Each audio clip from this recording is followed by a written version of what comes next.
खत्म, tata bye bye. कल कैसा था ये? अब चैप्टर खुला है। देखिए, पहले हम आनंद जी ने फिर बोलना शुरू कर दिया था, लेकिन चैप्टर अब आपका है, प्रयागराज वाला। हाँ, इनका भाई इन्हीं के कॉलेज में बोला उन्होंने। हाँ, हमारे कॉलेज का ग्राउंड है। घर में घुसकर गूंज है। ये है कि हमारे कॉलेज का ग्राउंड अब बहुत छोटा हो गया है। पहले का जो केपी कॉलेज का ग्राउंड था, उसमें अब 3 मैरिज हॉल बन चुके हैं, 1 विद्यालय चलता है। तो ग्राउंड इतना छोटा, वो ग्राउंड बहुत बड़ा हुआ करता था एक समय में, सचमुच वहां रैली करना। जो कांग्रेस के लोग कह रहे हैं कि उनकी उम्मीदों से 4 गुना अधिक सफल, मैं शब्दशः बोल रहा हूं, कांग्रेस के प्रदेश के एक नेता के आधार पर बोल रहा हूं, वहां जो लोग व्यवस्था में लगे थे उनके आधार पर बोल रहा हूं।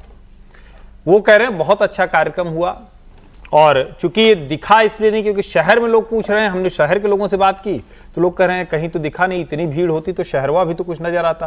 तो कह रहे हैं शहर में इसलिए नजर नहीं आया क्योंकि लोग उस तरह से झंडा उड्डा लेकर नहीं गए, लेकिन लोग पहुंचे और अलग अलग जिलों से आए, सब जगह से आए। राहुल गांधी ने वहां जो करना था वो किया, लेकिन उसी शहर में जगह जगह पोस्टर भी लगे थे कि भाई जाना तो था रांची और चले गए प्रयागराज, जापान पहुंच गए, चीन। तो ये जो है ना कि प्रयागराज वाओ, रांची हाय, कैसे होगा, वो कुछ लोग लिख रहे हैं। आजकल तो बड़ा क्रिएटिव लोग हैं तो वो लिख रहे हैं। लेकिन सुबह मेरे मित्र से बात हुई, पत्रकार हैं प्रयाग के। उन्होंने कहा, जानते हैं क्या कहा? उन्होंने कहा कि अरे यार राहुल आए ना, हमारे संपादक का बड़ा संकट हो गया। तो हम कहे क्या हो गया? कहे संपादक नहीं निकले, कहें कि अब क्या करें यार, एक पन्ना लगाना पड़ेगा, आया है वो, इतना बड़ा कार्यक्रम किया है, देश का नेता विपक्ष है, लिखे क्या? यानी संपादक का धर्म संकट ये था कि अब पूरा पेज तो देना ही पड़ेगा छात्रों की गूंज को, लेकिन हेडलाइन क्या लगाएं? राहुल जी कौन सी ऐसी नई बात कहकर गए, कौन सी ऐसी बात कहकर गए जो जिसको हम कहें कि नहीं ये हेडलाइन हो गई? मैंने और कुछ लोगों से बातचीत की तो कहे कि भाई राहुल जी का तो इस शहर से वो नाता है, मैं वो फिरोज गांधी वाली कब्र की बात, मजार की बात नहीं कर रहा हूं, नेहरू जी वाली बात कह रहे हैं, मैं आनंद भवन, स्वराज भवन की बात कर रहा हूं। तो लोगों ने कहा वो कनेक्ट भी नहीं बता पाए। वो उम्मीद हम कर रहे थे कि जब यहां वो आए हैं तो इस शहर से वो कनेक्ट बताएंगे जो उनकी दादी, उनके पिताजी, इतनी पीढ़ियों का है ना, 4 पीढ़ी का वहां इतिहास है आनंद भवन और स्वराज भवन का। हाँ, ये जरूर एक बात दिखी, क्योंकि प्रियंका जी की बिटिया भी गई थी और स्वराज भवन में कुछ समय रही, तो एक मित्र ने और बताया, उन्होंने कहा कि हो सकता है कि अब ट्रस्ट में कुछ परिवर्तन देखने को मिले, क्योंकि सोनिया जी के बाद की पीढ़ी अब स्वराज भवन के ट्रस्ट में शामिल हो जाए।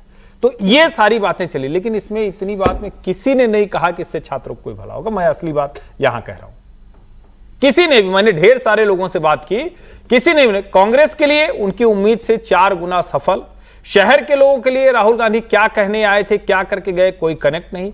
संपादक के लिए, पत्रकारों के लिए भैया हेडलाइन क्या लगाएं, कोई तो ऐसी बात बोल कर जाते। और जो सबसे बड़ी बात यह है कि अल्टीमेटली छात्रों का मुद्दा कहां है, क्योंकि जब ये कहते हैं कि 2026 से नौकरियां इतनी घट गई, तो भाई 2004 में जो नौकरियां थी उससे कितने गुना नौकरियां बढ़ गई, जरा उसका भी अनुमान लगाना चाहिए। क्योंकि देश में 8.5 करोड़ ईपीएफओ में एनरोल्ड लोग हैं, जो नए जुड़े हैं, उनकी बात मैं कर रहा हूं। तो ईपीएफओ में तो आप तभी एनरोल्ड होंगे जब कमाना शुरू कर देंगे। सरकारी नौकरी तो घटी है, तो मनमोहन सिंह जी के समय में घटने लगी, और छोड़िए अटल जी के समय में घटने लगी थी। लेकिन जो प्राइवेट सेक्टर इतना बड़ा हुआ है, जिसकी वजह से शहर इतनी बड़े से, जिसकी वजह से ये जो जेनजी कहा जा रहा है, सबके हाथ में स्मार्टफोन आ गया, जिसकी वजह से जो जेनजी है उसको सबको डेटा मुफ्त में मिलने लगा, यानी इस कीमत पर मिलने लगा कि मजे से सब चला रहे हैं, जिसकी वजह से भारत में जो ऑटो सेल है वो रिकॉर्ड चली गई जी। तो इतना पैसा आ गया तो सब बेरोजगार थोड़ी ना है। तो राहुल जी का जो कॉन्सेप्ट है उसको समझने की जरूरत है। मैं इसमें एक बात, पहले एक खबर और जोड़ते हुए फिर अनंत जी आपके पास आते हूं। मैं इसलिए डिसअपॉइंटेड हूं क्योंकि उम्मीद जब हम ये करते हैं कि आप छात्रों की बात कर रहे हैं तो जहां पर मसला खड़ा है वहां पर जाकर आप बात करिए। आपको जरूरी नहीं है कि रांची के जयपाल मुंडा स्टेडियम ही आप पहुंच जाइएगा, आप कहीं किसी दूसरे स्टेडियम में खड़े होकर ये गूंज करें, लेकिन रांची में जाकर बोले। तो रांची में छात्र आंदोलन का आज 16वां दिन हो गया है, सुरेंद्र सरकार और प्रोटेस्ट करे छात्रों के बीच में आज तीसरे दौर की बातचीत है और छात्रों में भी अलग अलग गुट बने हुए हैं। आज की इस मीटिंग से जुड़ी हुई एक बड़ी खबर आपको दे दूं, सूत्रों के हवाले से आ रही है। हेमंत सोरेन सरकार जेपीएससी परीक्षा रद्द कर सकती है और सरकार न्यायिक जांच के लिए राशि न्यायिक जांच पर राजी भी हो सकती है। रिफॉर्म से जुड़ी हुई मांगों को भी सरकार मान सकती है। छात्रों के डेलीगेशन और सरकार के 4 मंत्रियों के बीच आज की बातचीत अभी खत्म हुई है और थोड़ी देर में बैठक के बाद का अपडेट जो है वो आपके सामने हम भी रखेंगे।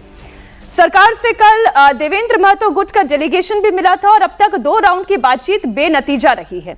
स्टूडेंट डेलीगेशन के मुताबिक पहले सरकार अलग अलग छात्रों के ग्रुप से एक साथ बैठक करना चाहती थी, जिसका मुख्य छात्रों के ग्रुप ने विरोध कर दिया। उन्हें इस बात का डर था कि कहीं ऐसा ना हो जाए कि बाकी जैसे पिछले आंदोलन डीरेल होते रहे हैं, ये भी डीरेल ना हो जाए। इसके बाद फिर अलग अलग ग्रुप से बात होनी शुरू हुई।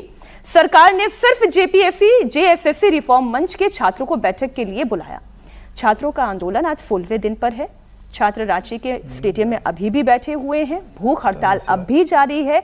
छात्रों ने सरकार को चेतावनी दी है कि अगर 10 अगस्त तक उनकी मांगों पर सरकार लिखित आश्वासन नहीं देती है तो फिर 10 अगस्त को विधानसभा मार्च होगा।